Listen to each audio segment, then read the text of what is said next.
Hello everyone, welcome back to my channel. So आज हमें करनी है unit number 5 policy development process के बारे में। तो देख लेते हैं क्या क्या इंपॉर्टेंट है इसमें। Political parties, foreign policy like party manifestos, public opinion and party pressure groups important है, राइट। मीडिया, इसे हम थोड़ा सा समझेंगे अच्छे से, कॉन्सेप्ट सारे क्लियर कर देंगे। मीडिया में print media, electronic media, social movements, NGOs, business, diaspora, think tank, ये थोड़ा सा अलग है, इसे हम समझेंगे। ज़रूर आपने सुना होगा, कई ने नहीं सुना होगा, तो आप ज़रूर इसे समझें।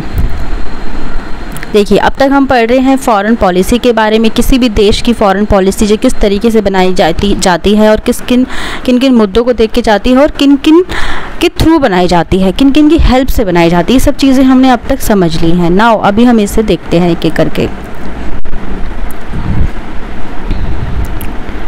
Okay, political parties in foreign policy. Now political parties क्या रोल प्ले करती है फॉरेन पॉलिसी में? जब हम किसी भी पॉलिटिकल पार्टी की बात करते हैं किसी मैटर में, वो किस तरीके से इन्फ्लुएंस करती है फॉरेन पॉलिसी को, ये भी चीज़ मैटर करती है। What is the role of political parties in India prior to independence, particularly since 1930s? Political party did exist, but since British as colonial power controlled the foreign policy, making Indians and organized into political parties. Now जब British राज था तब Britishers देखिए कुछ भी नहीं करने देते थे इंडियंस को। वो उन्हें छोटी छोटी जॉब दे दिया करते थे, गुलाम बना के रख दिया करते थे, लेकिन किसी भी पॉलिटिकल मुद्दे में उन्हें पार्ट नहीं लेने देते थे, किसी भी तरीके से डिसीजन नहीं लेने देते थे, कुछ भी उन्हें करने नहीं देते थे। तो ये एक बहुत ही बड़ी प्रॉब्लम थी उस वक्त की। नाउ जब इंडिपेंडेंस मिल गई तब हमारे सामने ये मुद्दा था कि पॉलिटिकल पार्टीज अब क्या रोल प्ले करेंगी फॉरेन पॉलिसी में, क्या सबके विचार होते हैं अलग अलग तरीके के, ठीक है, सबका क्योंकि अलग अलग अपना ओपिनियन होता है फॉरेन पॉलिसी को लेकर। तो अब फिट किसका होता है ये मैटर करता है। तो पॉलिटिकल पार्टीज़ भी यहाँ मैटर करती हैं, ज़रूर करती हैं, क्योंकि किसी का ओपिनियन कुछ होता है तो किसी का कुछ होता है। कोई सोशलिज्म को अपनाते हैं, कोई कैपिटलिज्म को अपनाते हैं, अलग अलग तरीके से अपनी राय देते हैं।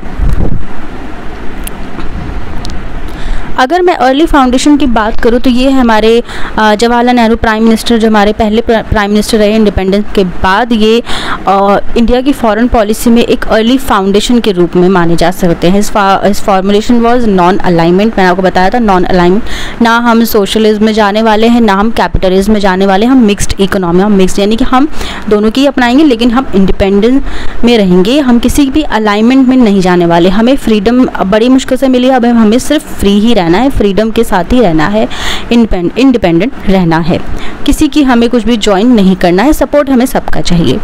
Now the first ever non Congress government at the central level was one in 1977 led by Morarji Desai under the Janata party.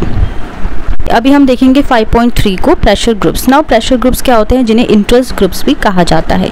ये देखिए क्या होते हैं, लोगों के इंटरेस्ट के लिए लड़ते हैं, यानी कि लोगों के फ़ायदे के लिए। अगर समाज में, सोसाइटी में कुछ भी ऐसा हो रहा है कि जिसमें लोगों के साथ गलत हो रहा है, एक जोन के लोगों के साथ गलत हो रहा है, एक के साथ सही हो रहा है, तो कुछ ग्रुप्स होते हैं प्रेशर ग्रुप्स। कुछ ऐसे लोग होते हैं जो कि सरकार में दबाव डालते हैं उस चीज़ को ठीक करने के लिए, अपने डिसीजंस को ठीक करने के लिए, ताकि उन लोगों का भला हो सके, सबके साथ इक्वालिटी रखी जा सके। तो ये बहुत ज़्यादा इंपॉर्टेंट होते हैं हमारी सोसाइटी में।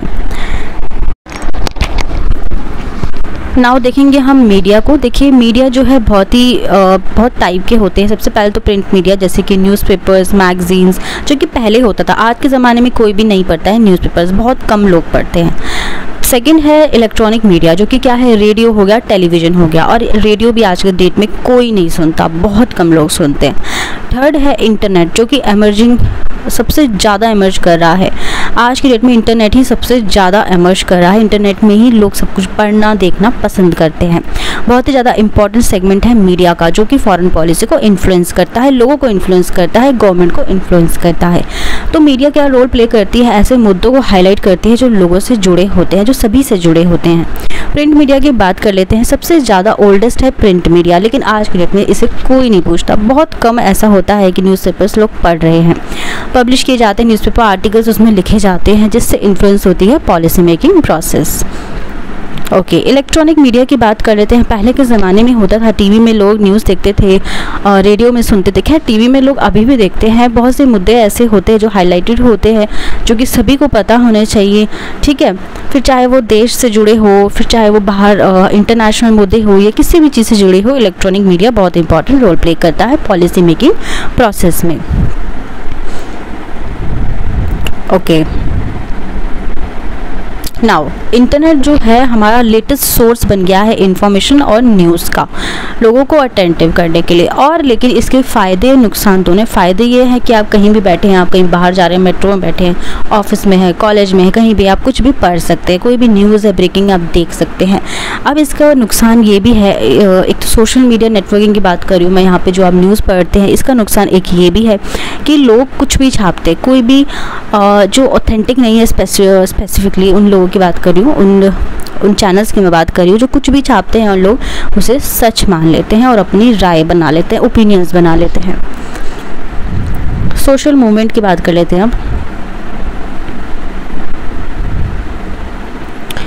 ओके, ये बहुत सिंपल है। देखिए, किसी भी तरीके के मुद्दे होते हैं समाज में तो उसके मूवमेंट्स चलते रहते हैं, बहुत से अब तक चलते आए हैं, आगे भी चलते रहते हैं। ये बहुत, इसे मैं बहुत ही छोटे वन लाइन में ही सबको समझा रही हूँ क्योंकि डीप ये अलग से सब्जेक्ट भी है, तब वहाँ हम इसे डिटेल में समझेंगे।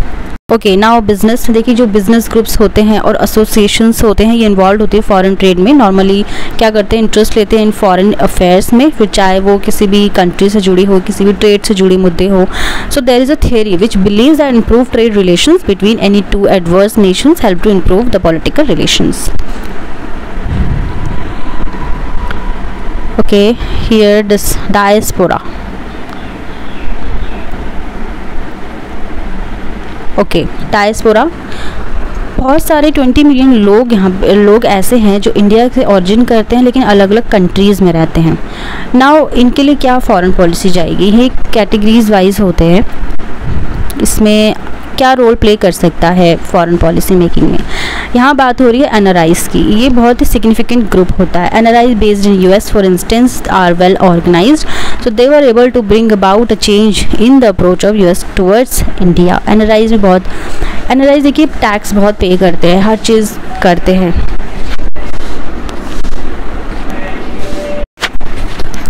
कई बार क्या होता है, एनआरआईज बाहर रहते हैं, कोई भी मुद्दे हो जाते हैं, कोई वॉर हो जाती है, कुछ भी होता है, तो उन्हें इधर लाने के लिए भी काफ़ी चीज़ें होती है, तो बहुत इंपॉर्टेंट रोल प्ले करते हैं एनआरआईज भी, क्योंकि बाहर से आपके रिलेशन अच्छे होने चाहिए ताकि जो यहाँ से लोग वहाँ जाते हैं वो भी कंफर्टेबल होकर वहाँ रह सके। ओके, नाउ थिंक टैंक की बात कर लेते हैं। ये कॉन्सेप्ट जो है न्यू है इंडिया में, ठीक है, लेकिन यूएस में ये ओल्ड है। वहाँ पे कुछ स्पेशलाइज्ड इंस्टीट्यूशंस है जैसे कि रैंड कॉरपोरेशन हो गई, जो कि फंड की जाती है किसके through, by the US defence department के, और many others Washington DC like American Enterprises Institute which is a right wing think tank, while the Brooking Institution is a liberal think tank. दोनों अलग अलग है।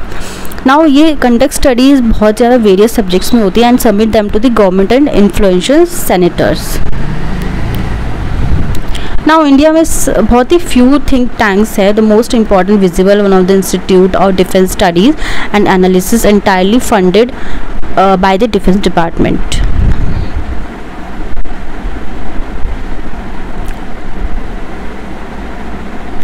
ये जितने भी इंस्टीट्यूशंस है और प्रेशर ग्रुप्स है, ये बहुत ही इंपॉर्टेंट रोल प्ले करती है जो कि हमारी फॉरेन पॉलिसी की फॉर्मुलेशन में इन्फ्लुएंस होती है। They also create public opinion in favour और अगेंस्ट अ पॉलिसी।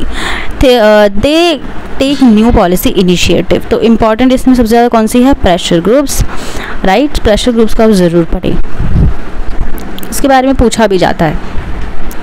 सो दोस्तों, ये हमारे unit number 5 and think tank के बारे में अब ज़रूर पढ़ेगी। एक न्यू कॉन्सेप्ट है इंडिया का और इसके बारे में कम लोगों को पता होता है।